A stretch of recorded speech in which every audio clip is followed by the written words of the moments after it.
Bismillahirrahmanirrahim. Assalamualaikum warahmatullahi wabarakatuh. Innal hamdalillah nahmaduhu wa nasta'inuhu wa nastahdi wa nastaghfiruh wa na'udzu billahi min shururi anfusina wa min sayyiati a'malina. May yahdihillahu fala mudilla lahu wa may yudlil fala hadiya lahu. أشهد أن لا إله إلا الله وحده لا شريك له وأشهد أن سيدنا محمد عبده ورسوله سبحانك لا علم لنا إلا ما علمتنا إنك أنت العليم الحكيم رب اشرح لي صدري ويسر لي أمري واحلل عقدة من لساني يفقهوا قولي يا معلم الحكمة علمنا يا معلم الحكمة علمنا يا معلم الحكمة علمنا وذكرنا ما نسينا وعلمنا ما جهلنا اللهم أخرجنا من ظلمات الوهم وأكرمنا بنور الفهم وافتح علينا بمعرفة العلم وسهل أخلاقنا بالحلم وجعلنا ممن يستمعون قولا فيتبعون أحسنه نوينا التعلم والتعليم والنفع والانتفاع والإفادة والاستفادة والتذكر والتذكير والحث على التمسك بكتاب الله وسنة رسوله ودعاء إلى الهدى ودلالة على الخير ابتغاء وجه الله ومرضاته وقربه وثوابه سبحانه وتعالى وصلى الله على سيدنا محمد وعلى آله وصحبه أجمعين أما بعد. Jadi insyaAllah pada pagi ini kita sambung muka surat 68 bagi kitab Jawinya dan kitab Ruminya, muka surat 115, iaitu berkenaan dengan wudu yang diambil oleh baginda Rasulullah sallallahu alaihi wasallam. Berapakah bilangan dan berapa kali satu anggota Nabi mengambil, berapa kali Nabi ambil wudu? Pada muka adakah 3 kali ataupun 2 ataupun 1? Maka di sini Imam At-Tirmizi radhiyallahu taala anhu mendatangkan 5 periwayatan ataupun 5 hadis Nabi sallallahu alaihi wasallam berkenaan dengan cara Nabi mengambil wudu dan berapa kiraannya. Yang pertama, bab ma jaa fil wudu'i marratan marrah. Bab yang ke-176. Kata musannif rahimahullahu taala wa nafa'ana bi barakati ulumihi fid dharaini amin. Bab yang ke-176 yang telah datang ia pada wuduk sekali basuh tiap-tiap anggota wuduk. Ketahuilah kiranya ya saudaraku, sekarang Imam Abu Isa At-Tirmizi telah mengeluarkan hadis kelakuan Nabi SAW mengambil air sembahyang itu sekali basuhannya pada tiap-tiap anggota. Kata An Ibn Abbas anna Nabiy sallallahu alaihi wasallam tawadda marratan marrah. Diriwayatkan daripada Ibnu Abbas radhiyallahu taala anhuma bahwasanya Nabi sallallahu alaihi wasallam mengambil air sembahyang ia, maka membasuh ia akan tiap-tiap anggota daripada anggota wuduknya sekali-kali basuh. Dan kata Imam Abu Isa At-Tirmizi, dan pada bab ini ada riwayat daripada Sayyidina Umar ibn Khattab dan Sayyidina Jabir dan Sayyidina Buraidah dan Sayyidina Abi Rafi' dan Ibnu Fakih, dan bermula hadis Ibnu Abbas itu lebih ahsan suatu pada ini bab dan lebih asah. Jadi hadis yang pertama ini menunjukkan Nabi SAW pernah mengambil wuduk sekali-sekali. Maksudnya 1 kali basuhan saja pada tiap-tiap anggota wuduk. Jadi ini dalilnya menunjukkan apa dia? Basuhan pertama itu adalah basuhan yang wajib. Basuhan pertama adalah basuhan yang wajib. Dan basuhan yang wajib ini mestilah tamam, mestilah sempurna. Maknanya sampai air kepada anggota. Kalau wajah, muka kita sampailah kepada muka kita air tersebut. Tidak ada penghadang. Kalau tangan pun sama, tidak ada cat atau tidak ada benda yang menghalang air untuk sampai kepada anggota badan. Untuk kita tahu dakwat yang menghalang air daripada sampai kepada tangan ataupun kepada anggota wudu, dakwat ni, kalau dakwat pen tu selalunya sampai. Dakwat pen selalunya sampai. Kalau setakat gorisan yang kita kata yang sederhana. Tapi kalau dakwat yang jenis cair ataupun dakwat hitam dan sebagainya yang jatuh ke tangan kita, dan bila mana kita lalukan air tersebut, air tu dia tak meresap. Mana dia hanya lalu saja. Dia macam tangan yang kena minyak. Kita celup tangan kita dalam air, kemudian air tu macam pecah. Maka dakwat macam itulah dakwat yang menghalang air daripada sampai kepada anggota wudu. Maka dakwat seperti itu wajib dibasuh dahulu sebelum mengambil wudu. Dakwat maka pen antaranya. Kalau takat dakwat pen yang kita tulis mungkin terguris sikit, itu tak apa, tak ada masalah. Tapi kalau dakwat yang jenis banyak tertumpah di tangan dan kita ambil wudu, air tu kita boleh tengok air tu lalu je, ataupun air tu dia pecah, makanya apa? Macam kena minyak. Maka wudu tersebut tidak sah. Dan apa perlu dibuat? Dibasuh dahulu sebelum mengambil wudu. Begitu juga orang perempuan siang ikan, sisik ikan pun sama juga. Sisik ikan kalau dah melekat kat tangan tu memang kena ulang balik wudu jawab dah. Sebab apa? Sebab sisik ikan memang menghalang air. Dia apa sahaja benda yang menghalang air, maka tidak sah wudu tersebut. Kecuali jabirah, kecuali benda balutan. Tangan yang tercedera, tangan yang disimen, itu lain, itu tak apa. Kalau kita boleh lalukan air atas simen, ya lalukan. Kemudian diganti dengan tayamum. Itu cara. Tapi kalau dakwat pen dan sebagainya mesti dihilangkan. Walau kalau kita nak buat sekali basuhan, pastikan basuhan pertama tu lengkap, sempurna. Kalau tak, kena buat basuhan yang kedua. Kemudian datang bab ma jaa fil wudu' marratain. Bab yang telah datang pada wudu' dua kali basuh tiap-tiap anggota. Mana Nabi SAW basuh muka 2 kali, tangannya 2 kali, kepalanya 2 kali, kakinya 2 kali.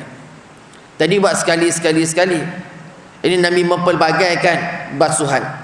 Maka sekarang ya saudaraku, Imam Abu Isa At-Tirmizi akan meruwayatkan hadis Nabi SAW mengambil air sembahyang basuh 2 kali.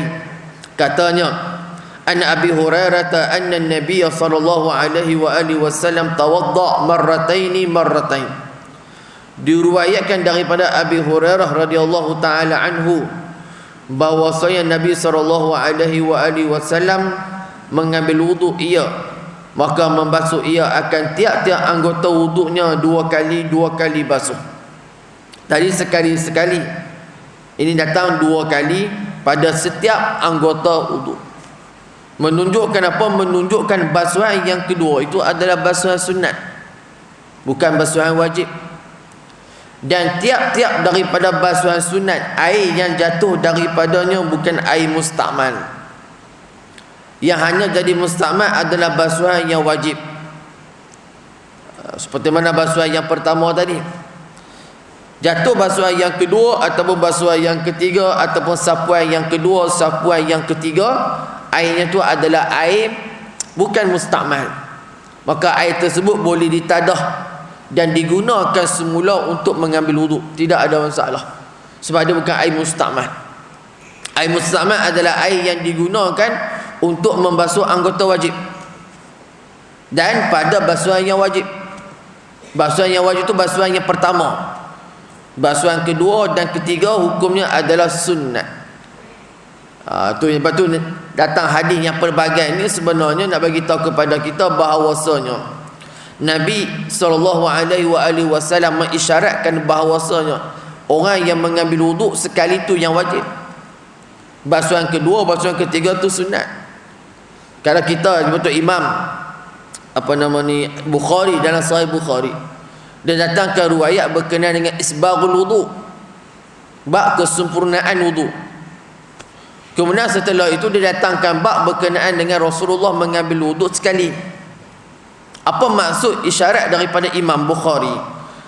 Imam Bukhari mengisyaratkan sempurnanya wuduk adalah basuhan tiga kali.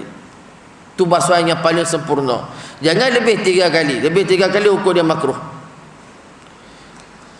Tapi seandainya suatu hari kita terpaksa untuk mengambil wuduk tu sekali ataupun 2 kali, mungkin air yang terlalu sejuk, ataupun imam dah nak semayang dah, kalau kita sibuk dengan basuhan yang banyak sehingga akan meluputkan solat fardu jemaah kita, menyebabkan kita tak dapat rukuk bersama dengan imam, maka basuh sekali. Itu cara dia. Jadi benda itu menunjukkan apa dah? Dia ada namanya keringanan pada sudut peribadatan. Sebab tu setiap daripada perbuatan baginda Nabi SAW, ia menatijahkan hukum. Menatijahkan hukum.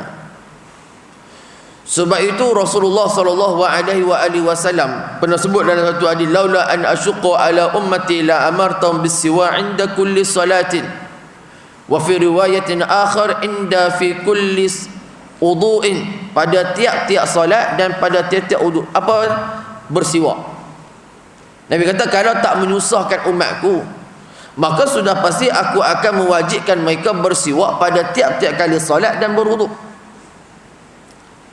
Kenapa Nabi SAW mengatakan laula an asyqa? Sebab itulah dalilnya, buktinya Nabi bersifat dengan sifat rahmah, bersifat dengan sifat rahmat, bersifat dengan sifat melonggarkan, tidak memberatkan umatnya dengan sesuatu perkara. Waktu Nabi SAW sebut dalam satu hadis, iza amartukum bisyai' fa'tuha mastata'tum. Apabila diperintahkan kepada kalian dengan satu perintah, maka datangilah dia tu dengan benda yang kamu mampu daripadanya. Sebab tu Nabi tak pernah mentakyinkan berapa bilangan untuk bangun tahajud. Nabi tak pernah mentakyinkan berapa rakaat untuk tarawih. Yang mentakyinkan ini sahabat. Yang mula-mula buat 20 rakaat ada Sayyidina Umar ibn Khattab radhiyallahu taala anhu, seperti mana disebut oleh Al-Hafiz Ibnu Hajar Al-Asqalani dalam Fathul Bari. Yang mula-mula melakukan 20 rakaat tarawih adalah Sayyidina Umar ibn Khattab. Yang pertama yang menggunakan imam yang satu adalah Sayyidina Umar ibn Khattab. Maknanya sahabat yang melakukan. Kemudian benda tersebut diambil dalam mazhab. Menunjukkan apa? Nabi SAW tidak menentukan sesuatu bilangan supaya umatnya boleh beribadat dengan kadar kemampuan masing-masing. Sebab kemampuan manusia tidak sama antara satu sama lain. Kalau Rasulullah mentakyinkan sembahyang malam mesti wajib 11 rakaat, paling tidak Nabi buat 11 rakaat, itu riwayat yang paling kuat daripada Sayyidatuna Aisyah. Sembahyang malam Rasulullah tu 11 rakaat, tak pernah lebih daripada 11 rakaat. Maknanya Nabi setiap malam 11. Jadi kalau ada satu orang yang buat lebih daripada tu, adakah salah? Tak salah. Kan Nabi kata fa'tuha mastata'tum, datanglah kepada ibadat tersebut dengan benda yang kamu mampu. Kalau kamu mampu 20 rakaat tiap-tiap malam sembahyang tahajud, ya silakan. Imam Abu Hanifah satu malamnya 1000 rakaat. Imam Ahmad Ibn Hanbal satu malamnya 400 rakaat. Sebab apa Nabi kata fa'tuha mastata'tum? Nabi tak mentakyinkan berapa rakaat. Bila Nabi tak menentukan, maka umat boleh buat sebaliknya. Tapi bila Nabi dah tentukan, kita tak boleh nak tambah-tambah. Seperti mana zikir lepas mayang. Subhanallah, alhamdulillah, Allahu akbar. Itu memang Nabi ta'yinkan 33. Itu datang dari pelbagai riwayat. Jadi kita sebagai orang yang musolli, orang yang solat, nak zikir lepas mayang, tasbih tu kira baik-baik. Maksud jangan lebih jadi 34, jangan lebih jadi 35.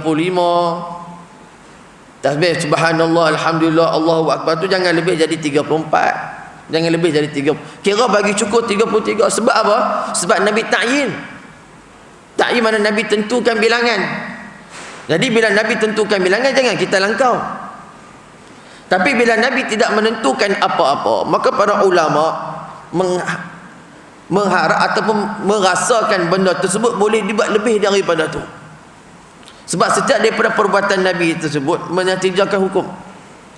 Sebab tu kalau nak zikir tasbih tu, kira sungguh-sungguh. Jika tidak, kata ulama, sia-sia. Kita rasa kira pahala dah, tapi pada Allah tak ada pahala. Sebab kita dah menjangkau satu benda yang Nabi perintahkan, Nabi ta'yinkan, tapi kita tak buat seperti mana dia ta'yinkan, seperti mana Rasulullah ta'yinkan. Maka benda tu tak diberi pahala.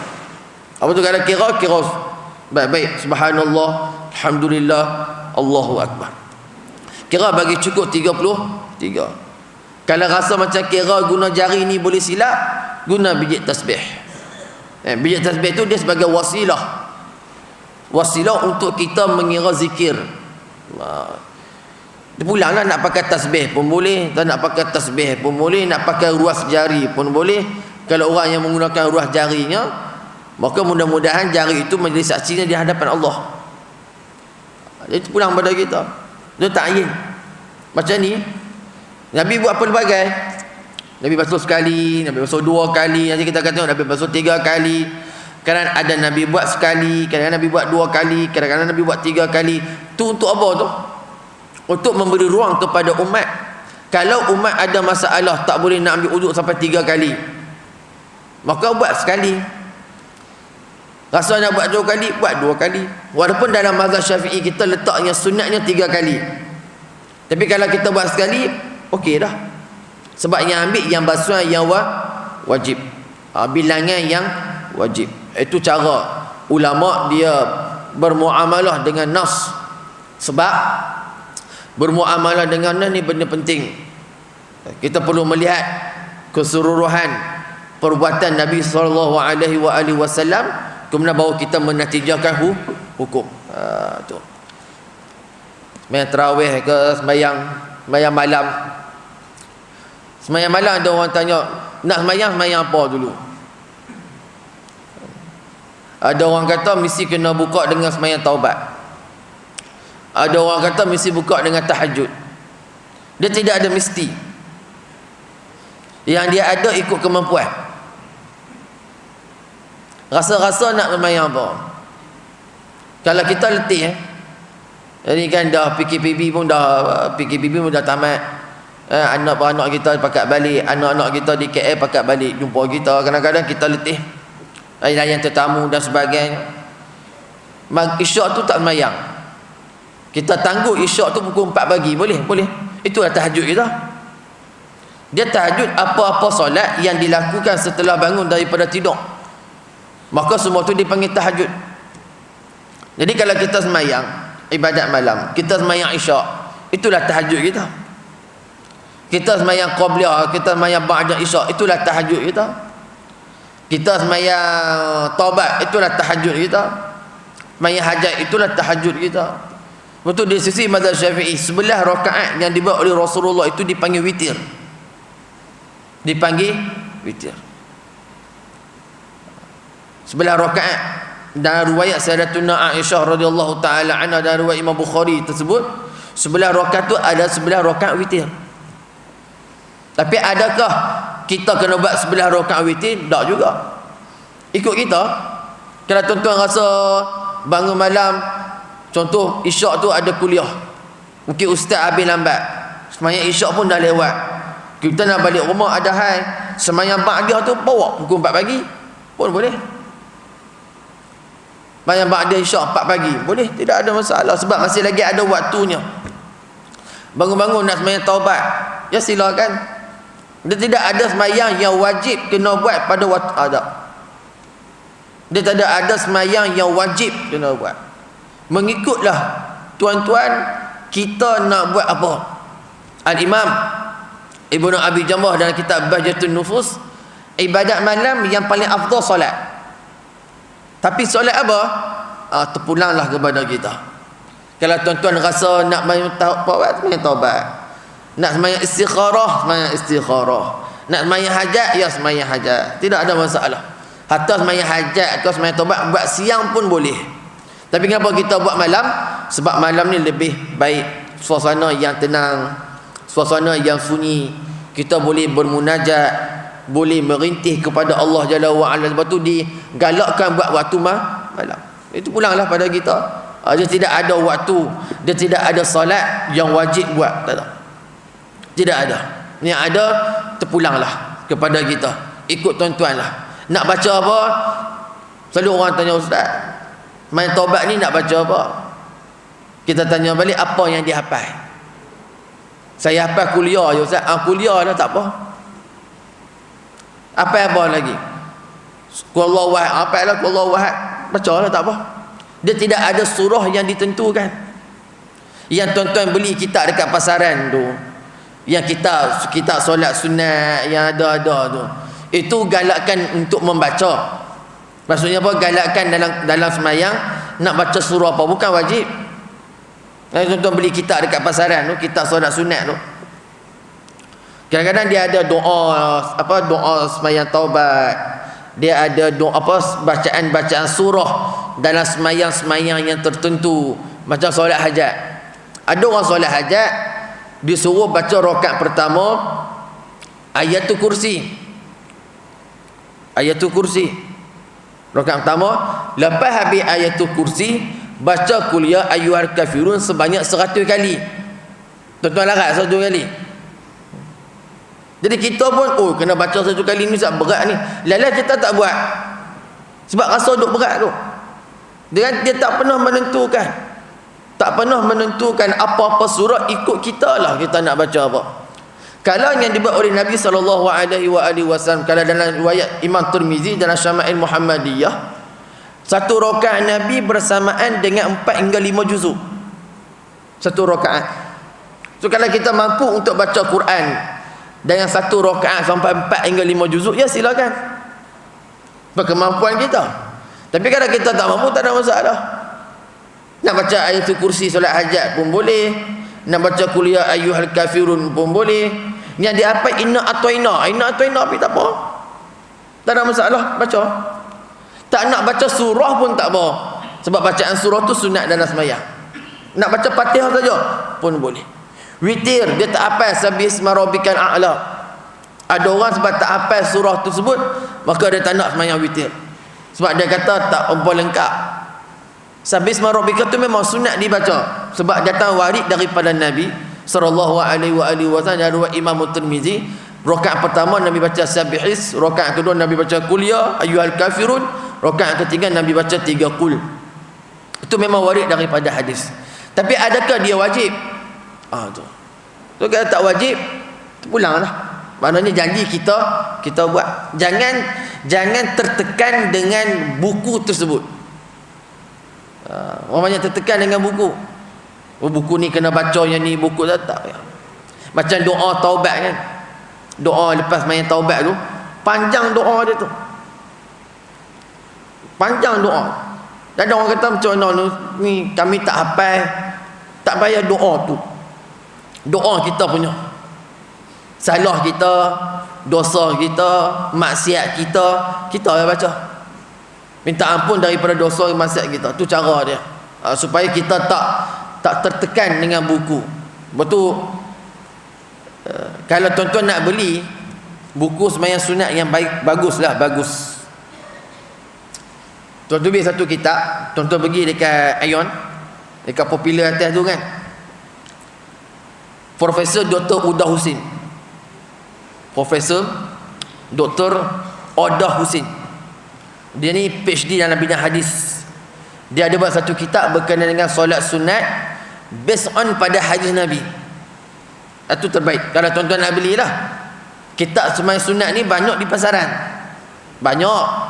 Ada yang sabit dengan nas pun ada yang tak sabit dengan nas. Tapi saya, kalau orang tanya kitab apa yang paling elok, kitab yang dikarang oleh Profesor Dr. Odah Husin, pensyarah UKM kalau tak salah, dia bidang hadis. Dia ada karang kitab terbaik tu adalah kitab solat sunat. So saya tu pergi yang tu, saya selok lah sikit baca. Sangat menarik. Sebab menariknya sebab apa? Sebab dia kembali kepada sunnah Nabi, kembali balik kepada hadis Rasulullah. Mana tidak ada tambahan-tambahan, tak ada. Semua base pada hadis. Itu yang paling terbaik. Kalau pergi ke Aeon tu, pergi ke popular atas tu, cari buku tu, solat sunat dikarang oleh Dr. Odah Husin. Dan saya itu dia pun ada karang satu kitab berkenaan dengan zikir-zikir maksur daripada Rasulullah sallallahu alaihi wasallam. So saya PM dia, saya friend dengan dia Facebook, PM dia minta profesor izin untuk amalkan. Dia kata amalkanlah, siapa yang beli buku saya, zikir ke ataupun apa saja buku dia, nak mengajak ke ataupun nak beramal, ya silakan. Dia antara ulama kita, tapi dia taklah popular macam ustaz-ustaz kita yang muda-muda ni, tapi dia sangat alim. Buku dia sangat baik untuk dibaca. Kalau sembahyang sunat, buku dia paling baik untuk dibaca. Sebab kita mungkin tak ada nak buka kitab-kitab hadis yang besar, tapi bila mana ada dah guru-guru buat yang tu, pakai. Baik, sangat baik, sangat elok untuk dibaca dan diamalkan. Baik. Dan kata Imam Abu Isa At-Tirmizi, dan bermula ini hadis hasan gharib, tiada kami ketahui akan dia melainkan daripada hadis Ibni Sauban dan Abdullah bin Fadl, dan ialah isnad yang hasan lagi sahih. Dan pada bab ini ada diriwayatkan daripada Jabir. Itu yang pertama. Yang kedua, Nabi ambil uduk sekali-sekali, Nabi ambil uduk dua kali pada anggota. Kemudian bab maja'a fil wudu' salasan, bab yang ke-178, yang telah datang ia pada wuduk tiga kali membasuh tiap-tiap anggota. Ini yang paling sempurna. Sebenarnya telah dikeluarkan oleh Imam At-Tirmizi akan hadis Nabi SAW membasuh anggota wuduknya tiga kali pada tiap-tiap anggotanya. Katanya Anna Ali anna Nabi SAW tawadda'a salasan. Daripada Sayyidina Ali ibn Abi Talib radhiyallahu taala anhu, bahwasanya Nabi SAW mengambil air sembahyang ia tiga kali basuh pada tiap-tiap anggotanya. Ini yang paling sempurna. Paling sempurna maknanya apa? Basuhan yang paling maksimum 3 kali. Lebih 4 kali, masuk 4, ukur dia makruh. Sebab kalau kita biasa tuan-tuan buat macam tu, nanti dia akan datang penyakit was-was. Kita basuh dah saja bagi lebih, kita dah buat 3, kemudian kita saja bagi lebih jadi 4, kita saja bagi lebih jadi 5, makruh. Sebab nanti syaitan dia akan masukkan penyakit was-was. Mula-mula kita rasa macam okey. Selalunya orang yang semayang dia takbir banyak kali. Dulu okey, dulu takbir okey, tak ada masalah, Allahu Akbar sekali ya. Kemudian dia datang trend, datang perangai PN dia, takbir saja dia ulang-ulang. Tu jaga-jaga. Sebab apa? Sebab kalau kita bermain-main macam tu, takut-takut penyakit was-was tu datang. Tu nak jaga. Penyakit was-was ni tuan-tuan, kalau kena kepada kita, masalah musibah dia apa dia? Ibadat kita tak sempurna. Tu ya. Tak sempurna maksudnya apa dia? Kita jadi terganggu. Saya pernah jumpa satu orang pelajar perempuan datang ke rumah saya untuk minta untuk diubati. Dia pelajar di satu universiti tempatan, tahun 2. Mak dia lah kata, dia pun ada sekali, mak dia kata dia ni kalau ambil wuduk kena bagi adik-beradik lain dulu. Maksudnya mak ayah adik-beradik lain kena ambil wuduk dulu, last baru dia. Kalau tunggu dia 2 jam, 2 jam beli ayam. Saya tanya dekat dia, pasal apa duk jadi lagu tu? Dia kata tak tahu lah Ustaz, duk rasa ayam tu kering. Memang ayam tu kering, mana ada ayam kekal lama kat badan kita ni kering. Dia kata dia tak puas. Ada memang ada penyakit lagu tu. Sampai semayang pun dia was-was. Dia bagi salam lah tu, dah bagi salam, dia duduk rasa lagi macam dia tak sempurna rakaat, sedangkan sempurna rakaat dia. Orang macam ni tuan-tuan, kesian sebab apa? Ibadatnya terganggu. Ibadat kena penyakit was-was. Penyakit was-was ni kita tak, memang dia asal daripada syaitan. Al-waswasu minasyaitan. Was-was tu daripada syaitan. Tapi diri kita, orang macam ni tuan-tuan, perlu mendapat sokongan daripada orang. Maknanya kita kena bantu dia keluar daripada masalah tersebut. Sebab apa tuan-tuan? Sebab kalau benda ni sentiasa berlaku, yang merisaukan apa? Dia akan was-was dengan Tuhan. Dia akan datang, betul ke Allah tu wujud? Asalnya pada ibadat, semayang dia semua tu, tapi lala syaitan dia akan masukkan pada sudut tauhid. Betul ke Allah wujud? Betul ke Allah ni ada? Dia akan mainkan tu. So bila main macam tu tuan-tuan, payah sebab apa? Sebab dia melibatkan akidah. Ni benda yang payah. Lepas tu had wuduk ni 3 kali ya. Jangan lebih.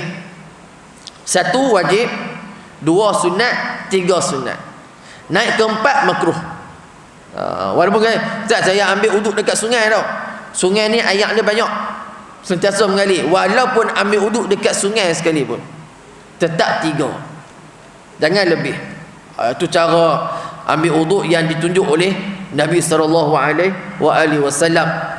Dan kata Imam Abu Isa At-Tirmizi, dan pada bab ini ada riwayat daripada Uthman dan Rabi' dan Ibnu Umar dan Abi Umamah dan Aisyah dan Abi Rafi' dan Abdullah bin Amr dan Muawiyah dan Abi Hurairah dan Jabir dan Abdullah bin Zaid dan Ubay radhiyallahu taala anhum. Kata Imam Abu Isa At-Tirmizi, bermula hadis Ali ini lebih ahsan suatu pada ini bab dan lebih asah. Habis itu kita nampak 1 rakaat, 1 basuhan, 2 basuhan, 3 basuhan. Kemudian bab yang keempat ni, Nabi campur-campur. Nabi buat sekali 1 anggota, kadang-kadang Nabi buat basuh 2 kali 1 anggota, kadang-kadang Nabi basuh 3 kali dalam 1 wuduk. Baik. Bab yang ke-179 pada menyatakan mengambil air sembahyang sekali dan 2 kali dan 3 kali. Bab ma jaa fil wudu'i marrataini wa salasah. Baik. Ketahuilah kiranya ya saudaraku, di dalam bab ini Imam Tirmizi meriwayatkan hadis Nabi SAW mengambil air sembahyang sekali pun diperbuatkannya, dan 2 kali basuh pun diperbuatkannya, dan 3 kali basuh pun diperbuatkannya. Katanya An-Sabit bin Abi Safiyah qala qultu li Abi Ja'farin haddathaka Jabir anna an-nabiy sallallahu alaihi wa alihi wasallam tawadda'an marratan wa marrataini wa thalathan qala na'am. Diriwayatkan daripada Sabit bin Abi Safiyah katanya, kataku bagi Abi Ja'far telah bercerita akan dikau oleh Jabir bahwasanya Nabi SAW mengambil wudu ia sekali-kali basuh, dan 2 kali basuh, dan 3 kali basuh. Pada ghalibnya jawabnya na'am.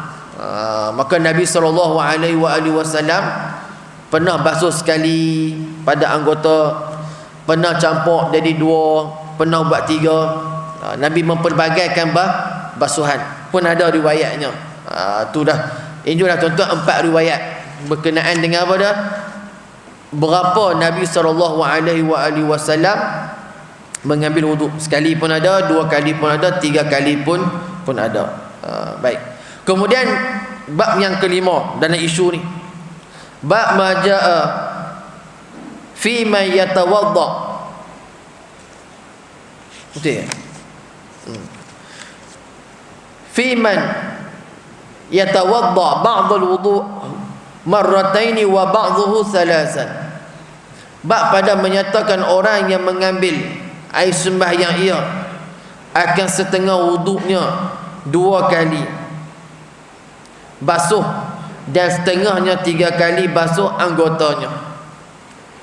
Sebenarnya telah didatangkan oleh Imam Tirmizi akan hadis yang berlaku Nabi SAW mengambil air sembahyang setengah anggotanya basuh 2 kali dan setengahnya 3 kali. Ada satu anggota yang basuh 2 kali, ada setengah anggota Nabi basuh 3 kali. Nabi mempelbagaikan basuhan. Katanya Ana Abdullah bin Zaid anna Nabi sallallahu alaihi wasallam faghasala wajhahu salasan wa ghasala yadayhi marratain wa masaha bi ra'sihi wa ghasala rijlaihi. Diriwayatkan daripada Sayyidina Abdullah bin Zaid radhiyallahu taala anhu bahwasanya Nabi sallallahu alaihi wasallam mengambil wuduk ia, maka membasuh ia akan mukanya 3 kali. Nabi ambil wuduk, Nabi basuh muka 3 kali, dan Nabi membasuh ia akan tangannya 2 kali. Tangan pula 2 kali, dan menyapu ia akan kepalanya sekali, dan membasuh ia akan 2 kakinya sekali.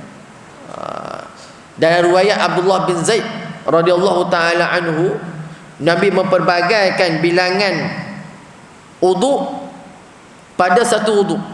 Maksudnya apa? Nabi SAW basuh muka 3 kali, kemudian tangan 2 kali, kepala sekali, kaki sekali. Nabi memperbagaikan. Jadi insyaAllah kita akan lihat bagaimana ulama mengatakan berkenaan dengan hadis ini.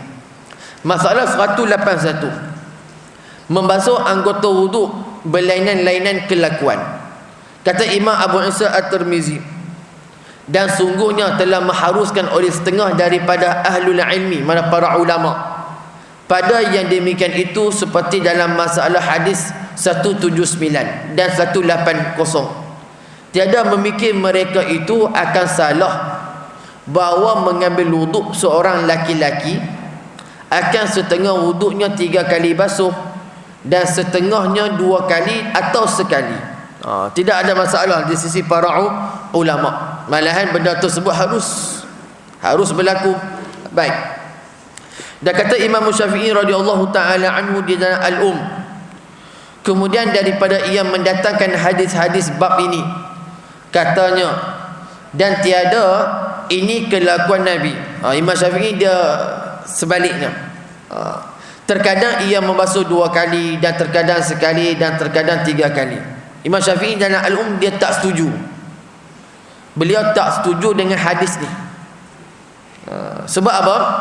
Yakni yang demikian itu bukannya menunjukkan berlainan-lainan dan bersalah-salahan. Bahkan Rasulullah sallallahu alaihi wasallam apabila ia mengambil wuduk dan membasuh 3 kali, dan terkadang sekali-sekali, maka menunjukkan yang sempurna yang dipilih itu iaitu 3, dan yang sekali basuh itu menunjukkan memadai. Baik. Imam Syafi'i radhiyallahu taala anhu berbeza pandangan. Bagi beliau, hadis ini bukan membenarkan ataupun bukan menceritakan Nabi SAW buat berlainan-lainan, bukan. Tapi Nabi nak memaksudkan apa dia? Basuhan yang paling sempurna 3. Basuhan yang memadai, mana yang wajib 1. Bukan sekali basuh kepala 3, tangan buat 2, muka buat 1, kaki buat 2. Bukan yang tu.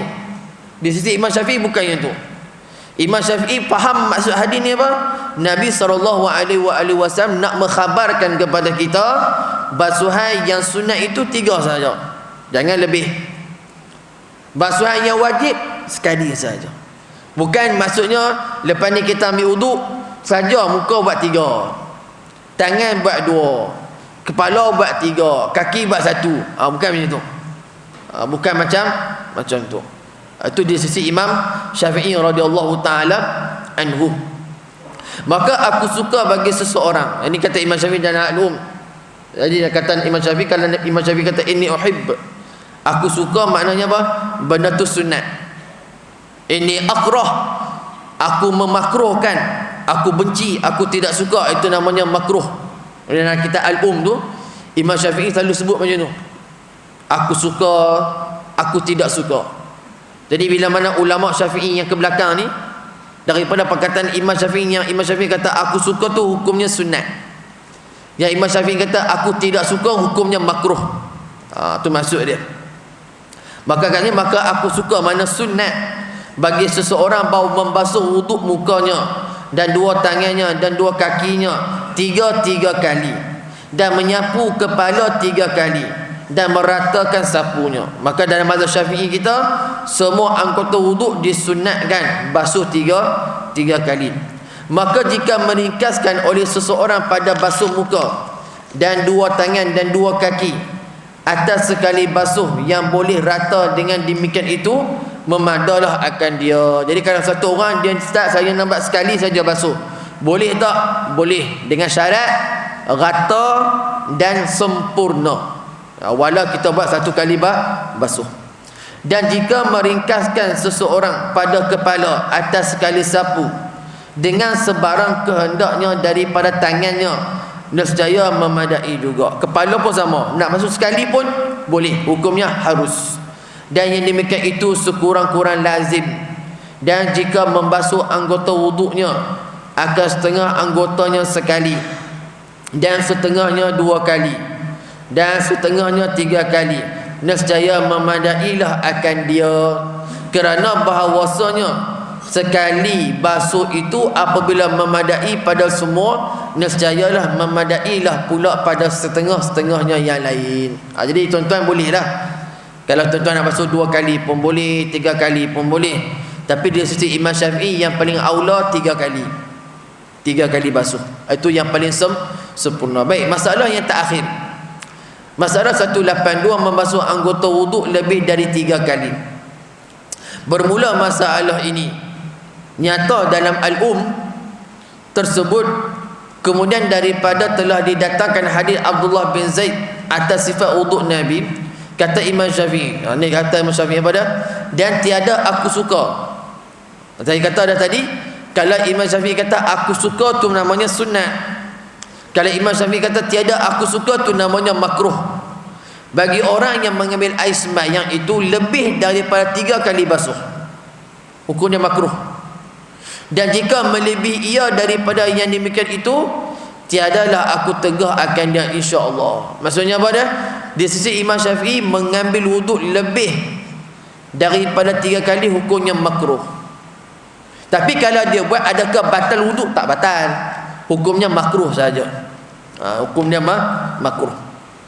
Dan kata Imam Abu Isa, dan beramal atas hadis ini dalam masa 178 itu berlaku atas sekian alun ilmi, iaitu bahawasanya wuduk itu memadai ia sekali basuh, yang wajib sekali, dan 2 kali afdal, dan yang lebih afdalnya 3 kali. Mana sunat 2 kali, sunat 3 kali, dan tiada lagi afdal kemudian daripada 3 kali itu. Kalau 4 hukumnya makruh. Dan kata Imam Ibnu Mubarak, tiadalah aku mau mengatakan sejahtera daripada salah apabila melebihi seseorang membasuh lebih daripada 3 kali. Kata Imam Ibnu Mubarak, tak apa kalau dia nak basuh lebih 3 kali pun tak apa. Tapi Imam Syafi'i kita tak. Imam Syafi'i kata tidak, hukumnya makruh. Sebab hadis kata 3 lah, jangan lebih daripada 3 kali, bersalahan dengan apa yang telah disebutkan oleh Rasulullah SAW dan diperbuat olehnya. Dan kata Imam Ahmad Ibn Hanbal dan Imam Ishaq, tiada lebih atas 3 melainkan laki-laki yang dibalakan dengan was-was. Kata Imam Ahmad Ibn Hanbal dan Imam Ishaq bin Rahuyah, tak ada orang yang berwuduk ni lebih-lebih melainkan orang yang Allah uji dengan was-was. Tu ujian tu tuan-tuan, was-was tu ujian. Bahkan siapa yang ada penyakit was-was ni, Doalah banyak-banyak pada Allah supaya dihilangkan penyakit tu. Kita tak kena tak apa tuan-tuan. Dia ada dua penyakit yang sangat memberatkan kalau bab ibadat. Yang pertama waswas, yang kedua penyakit salasil baul. Penyakit kencing tak lawas. Siapa yang Allah Taala uji dua penyakit ni pada dia, sukarlah bagi dia untuk ibadat. Sebab apa? Sebab cara nak ibadat dia lain. Kalau penyakit salasil baul, dia kena ambil uduk lepas solat, dia kena ambil uduk selepas masuk waktu. Kemudian dekat bahagian yang keluar air kencing tu dia kena tutup. Kemudian wuduknya hanya terpakai pada satu waktu. Kalau sembahyang jamak, dia kena ambil uduk, kemudian habis sembahyang jamak pertama kena ambil uduk jamak yang kedua pula, macam tu. Dia sukar lah. Dan ibadat dia jadi berat. Itu bagi orang yang terkena penyakit salasil baul, penyakit kencing tak lawas. Kalau ada penyakit tu, mudah-mudahan Allah hilangkan, dan mudah-mudahan Allah Ta'ala memberikan pahala yang begitu besar bagi orang yang bersabar terkena penyakit tersebut. Kemudian insya-Allah kita akan sambung bab ma jaa fil wudu'i Nabi sallallahu alaihi wasallam kaifa kana. Ini ceritakan berkenaan bagaimana cara Nabi sallallahu alaihi wasallam mengambil wudu. Wallahu a'lam.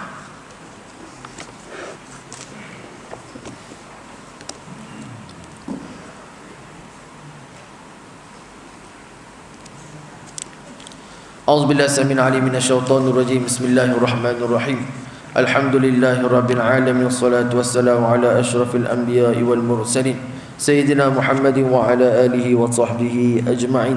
Allahumma inna na'udzubika min ilmin la yanfa' wa min qalbin la yakhsha' wa min nafsin la tashba' wa min du'a'in la yusma'. Subhanallahi wa bihamdihi, subhanakallahumma wa bihamdika nashhadu an la ilaha illa anta wa nastaghfiruka wa natubu ilaik. Wa sallallahu ala sayyidina Muhammadin wa ala alihi wa sahbihi wa baraka wa sallam. Alhamdulillahi rabbil alamin. Aqulu qawli hadza wa astaghfirullah li wa lakum wa billahi taufiq wa hidayah. Assalamu alaikum warahmatullahi wabarakatuh.